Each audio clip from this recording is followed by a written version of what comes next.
Taruna dari Politeknik Ahli Usaha Perikanan. Nah, pada kesempatan kali ini saya akan mempresentasikan peluang-peluang bisnis yang ada di Kota Sorong.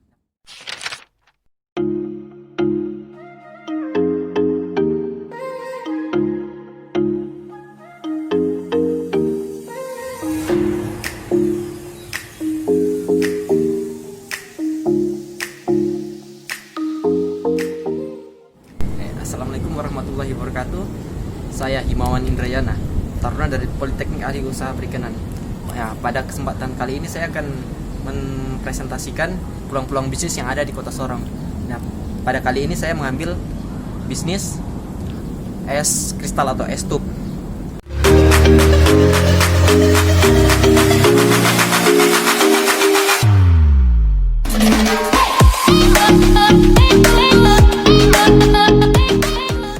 Es punya banyak manfaat untuk hidup manusia. Di dunia kuliner misalnya, setiap restoran selalu membutuhkan es untuk berbagai keperluan, terutama mendinginkan minuman. Es juga diperlukan untuk mengawetkan ikan atau bahan makanan lain. Jadi kebutuhan es tidak akan ada habisnya. Menariknya, para pelaku usaha yang menjual minuman dari skala kecil hingga kelas restoran menjadikan permintaan es batu ini semakin besar. Selama musim hujan pun permintaan hanya berkurang sekitar 10%. Penurunan itu biasanya berlaku sepanjang Januari dan Februari, atau pada musim penghujan saja. Kemudian order akan kembali normal pada April hingga Desember. Dengan banyaknya pangsa pasar yang bisa digarap, tentunya usaha ini masih membuka peluang bagi kita untuk ikut meraup keuntungan dari bisnis ini. Kemudian adapun tujuan dari proposal ini yaitu yang pertama, menambah wawasan mengenai peluang-peluang usaha yang ada. 2. Bagaimana memprediksi keuntungan dan kerugian serta jangka waktu balik modal. 3. Menambah wawasan mengenai kewirausahaan. 4. Memberikan pengetahuan bagaimana cara mencari kelayakan sebuah bisnis. Es tub. Tub adalah es batu atau es kristal yang berbentuk tabung dengan memiliki lubang di tengahnya. Es ini sangatlah higienis karena bahan yang digunakan adalah air mineral yang telah melalui proses filtrasi, sehingga sama seperti air galon atau air minum pada umumnya. Bentuknya yang kecil dan warnanya yang bening atau jernih, sehingga ketika es dimasukkan ke dalam gelas akan terlihat mempercantik minuman yang disajikan. Dalam ilmu refrigerasi, warnanya yang jernih atau bening ini juga menjadi indikator bahwa es tersebut telah membeku dengan sempurna, sehingga lebih tahan lama dan tidak lebih mudah mencair.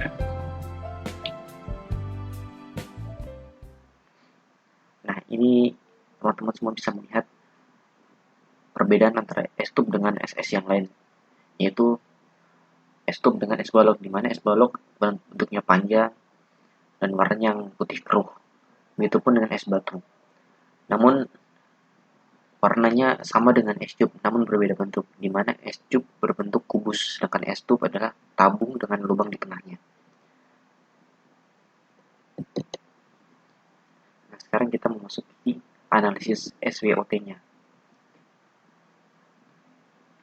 Analisis SWOT adalah metode perencanaan strategis yang digunakan untuk mengevaluasi kekuatan atau strength, kelemahan atau weakness, peluang atau opportunity, dan ancaman atau threat dalam suatu proyek usaha atau bisnis.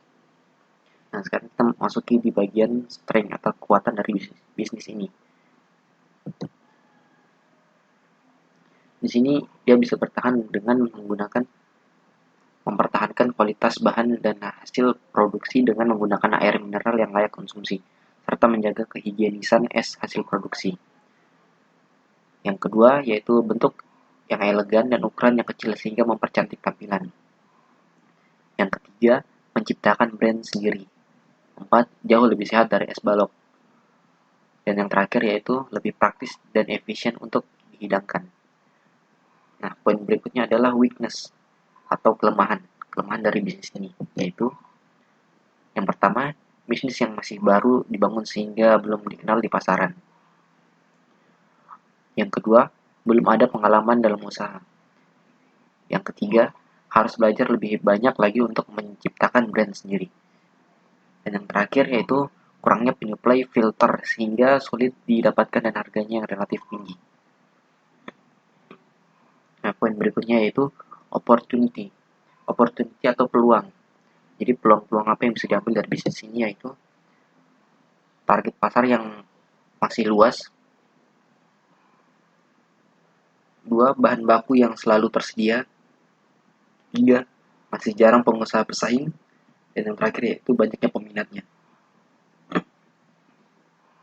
Dan poin yang terakhir yaitu threat atau ancaman-ancaman yang bisa menjatuhkan bisnis ini, yaitu ketergantungan terhadap sumber tenaga listrik dari PLN, yang apabila terjadi pemadaman maka tidak bisa melakukan proses produksi. Yang kedua, karena membuat brand baru sehingga perlu bekerja keras agar terkenal di pasaran. Dan yang terakhir yaitu mindset konsumen yang masih memilih mengejar keuntungan dengan menggunakan bahan baku es balok karena harganya yang sedikit lebih murah. Jadi itu adalah analisis SWOT dari bisnis ini. Kemudian kita memasuki BMC atau Business Model Canvas dari bisnis ini.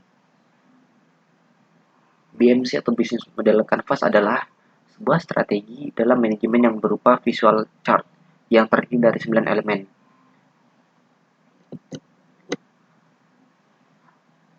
BMC disusun dengan tujuan untuk menjelaskan, menilai, memvisualisasikan, serta mengubah model bisnis hingga kinerja yang dihasilkan oleh startup lebih maksimal. Nah, ini teman-teman semua bisa lihat poin-poin dari BMC. Yang pertama ada key partner atau kerjasama. Kemudian adalah key activity atau aktivitas yang dijalankan. Kemudian ada key resource atau sumber daya. Kemudian value proposition atau proposisi nilai konsumen. Kemudian ada customer relationship atau hubungan dengan konsumen. Kemudian ada channel atau saluran, yaitu bagaimana produk kita bisa sampai di konsumen. Kemudian ada customer segment atau target pasar kita.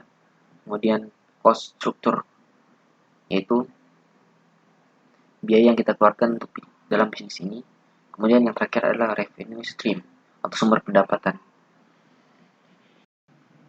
Nah, tahap yang berikutnya yaitu proses produksi. Pada tahap ini terbagi menjadi 3 bagian, yaitu praproduksi, produksi, dan pasca produksi. Pada tahap praproduksi yang dilakukan yaitu tahapan-tahapan persiapan yang dilakukan untuk menunjang proses produksi. Kemudian proses produksi, dan yang terakhir adalah pasca produksi. Pada tahap ini yang dilakukan yaitu kegiatan untuk melakukan pemasaran hasil produksi dari pabrik ke konsumen. Kemudian selanjutnya ini adalah proses produksi dari es tub.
mau tahu apa sih S2P itu, kemudian bagaimana analisis SWOT-nya dan BMC-nya, kemudian bagaimana cara proses produksinya, pasti akan timbul pertanyaan dari teman-teman semua. Kemana sih hasil produk itu akan dipasarkan?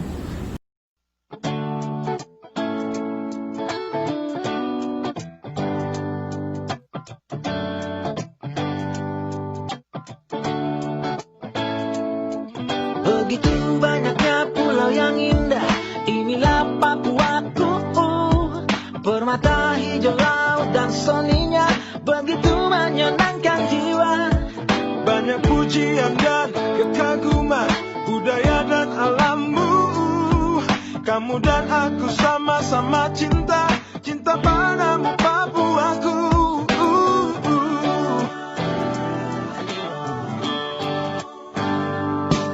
Tiada yang lebih membanggakan jiwa, hanyalah Papuaku. Senyuman tulus dan penuh cinta, sungguh menyentuh sanubari. Oh, banyak pujian dan kekaguman, hanyalah untuk Papuaku.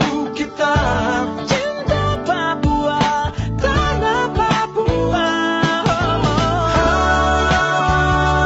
Harumkan Indonesia dari sini, satukan.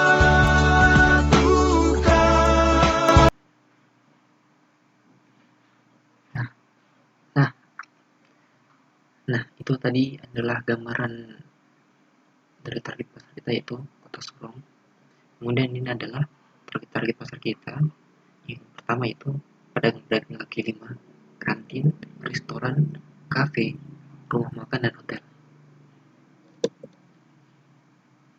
Kemudian ini adalah daftar model investasi kita, di mana sini kita memiliki yang pertama yaitu mesin S2 filtrasi, kemudian biaya untuk membuat tempat produksi, kemudian freezer, kemudian pompa, box fiber 220 liter, cold box 120 liter, kemudian kendaraan bermotor yang digunakan untuk mendistribusikan es hasil produksi, kemudian biaya pemasukan PLN sebagai sumber tenaga, timbangan, input chiller, dan lampu 12 watt sebanyak 2 buah, dengan total yaitu 69.605.000.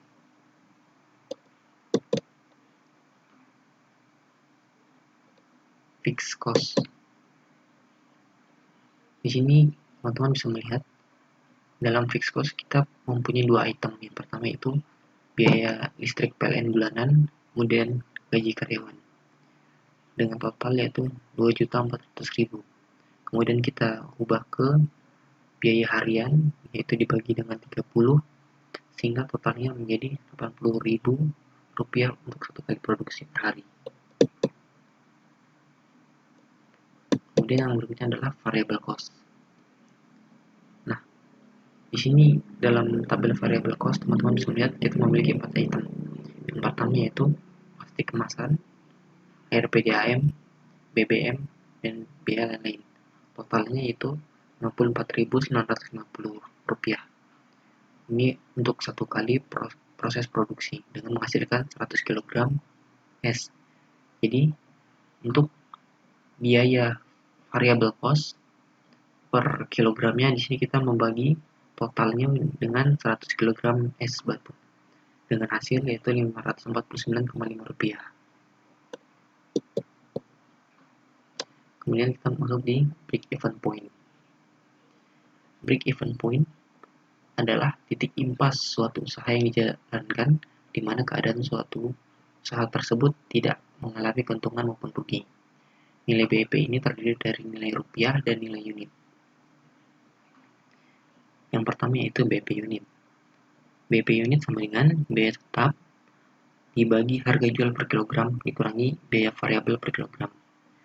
BIP unit di sini yaitu 32,646 kg. Kemudian kita bulatkan menjadi 33 kg. Nah, yang kedua yaitu BIP rupiah. BIP rupiah sama dengan biaya tetap dibagi 1 dikurang dalam kurung biaya variabel dibagi pendapatan. Totalnya yaitu BEP rupiah sebesar 97.919,2 sekian. Kemudian kita bulatkan menjadi 98.000.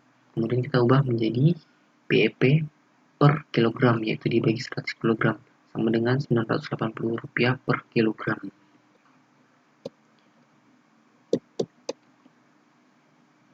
Biaya total operasional per hari sama dengan fixed cost ditambah variable cost, sama dengan Rp134.950. Jadi dalam satu hari produksi kita mengeluarkan biaya sebesar Rp134.950.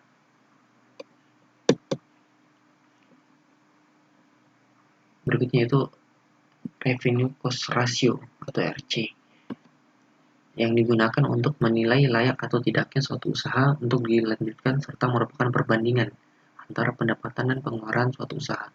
Kemudian usaha dianggap menguntungkan jika nilai RC lebih dari 1. Nah, analisisnya itu RC sama dengan total penerimaan atau pendapatan per hari dibagi total pengeluaran atau biaya produksi per hari.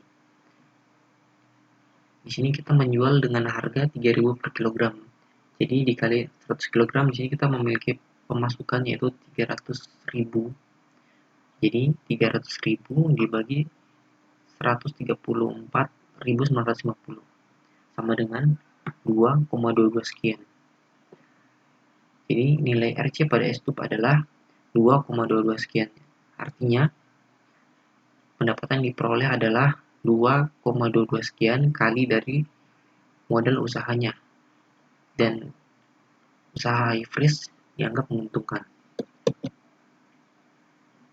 Nah, yang kemudian selanjutnya yaitu return of investment atau ROI, yang digunakan untuk mengukur presentasi manfaat yang dihasilkan oleh suatu usaha dibandingkan dengan biaya yang dikeluarkannya.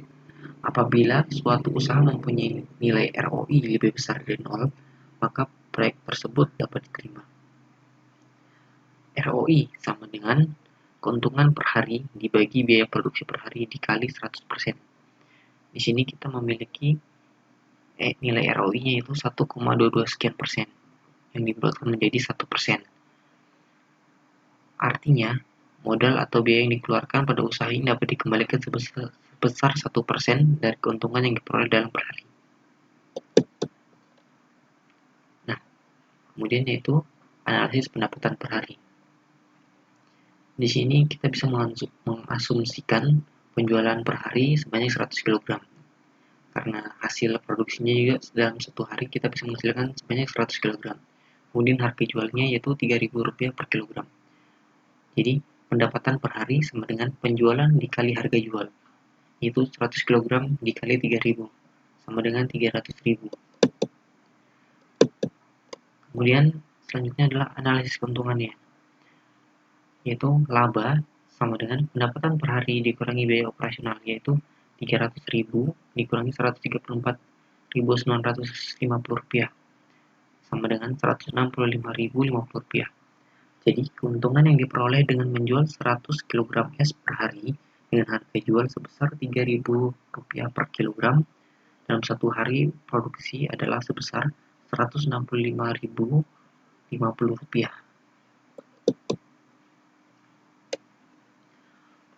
Selanjutnya itu pengembalian modal investasi atau payback period. Metode ini mencoba mengukur seberapa cepat investasi bisa kembali dengan satuan waktu, hari, bulan, maupun tahun. Nah, di sini payback period sama dengan total modal investasi dibagi laba harian. Di sini kita memiliki sebesar 14,1 atau kita bulatkan menjadi 14 bulan. Jadi modal investasi kita bisa kembali dalam jangka waktu 14 bulan. Selanjutnya yaitu biaya penyusutan. Biaya penyusutan adalah biaya yang disisihkan agar dapat mengganti suatu barang dalam jangka waktu tertentu. Di sini kita memiliki dalam tabel yaitu modal investasi dengan jangka usia ekonomi. Di sini kita memakai 5 tahun atau 60 bulan. Jadi harga dari masing-masing item dibagi 60 bulan. Jadi Totalnya itu Rp1.160.083. Jadi penyusutan biaya selama sebulan dalam jangka waktu 5 tahun yaitu Rp1.160.083. Kesimpulannya, dengan hasil analisis dari bab 1 sampai bab 5 dapat disimpulkan bahwa 1. Prospek pasar yang baik karena permintaan pasar akan selalu ada. Ini dibuktikan oleh para senior yang bergerak di bisnis ini terlebih dahulu. Yang kedua, keuntungan yang bisa berkali-kali lipat. Yang ketiga, cepatnya pengembalian modal investasi atau payback period, yaitu selama 14 bulan. Yang keempat, nilai RC telah berhasil melebihi standar, di mana usaha dianggap menguntungkan jika nilai RC lebih dari 1. Di sini kita memiliki nilai RC sebesar 2,22 sekian. Dan yang terakhir yaitu ROI atau nilai Return of Investment yang telah melewati batas standar, di mana apabila suatu usaha mempunyai ROI lebih dari 0, maka proyek tersebut dapat diterima dan nilai ROI usaha S-Tube adalah sebesar 1%. Jadi dapat dikatakan bahwa bisnis ini adalah layak untuk dijalankan. Nah, teman-teman semua, itulah paparan dari presentasi proposal usaha S-Tube. Terima kasih juga kepada teman-teman semua yang telah menyaksikan video ini sampai habis. Sampai bertemu lagi di video-video yang selanjutnya. Hati suta tinggal di gunung-gunung, di lembah-lembah, di Papua. Aduh, mama lihat sapu hati su tenggelam di dasar pasir.